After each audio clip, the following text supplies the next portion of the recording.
పురపాలక ఎన్నికలకు ఎస్ఈసీ కసరత్తు వేగవంతం చేసింది.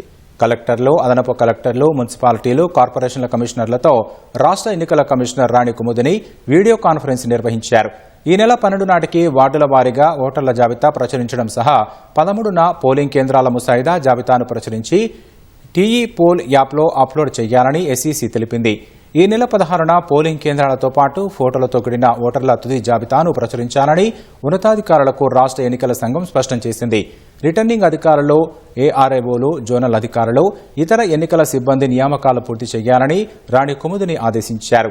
బ్యాలెట్ బాక్సులు, ఇతర ఎన్నికల సామగ్రి అవసరాలపై అంచనాలు సిద్ధం చేయాలని చెప్పారు. రేపు మధ్యాహ్నం 3 గంటలకు రాష్ట్ర స్థాయి రాజకీయ పార్టీల ప్రతినిధులతో ఎస్ఈసీ సమావేశం నిర్వహించనుంది. మండల, జిల్లా స్థాయిలో రాజకీయ నాయకులతో ఇప్పటికే అధికారులు సమావేశాలు నిర్వహించి సూచనలు, అభిప్రాయాలు స్వీకరించారు.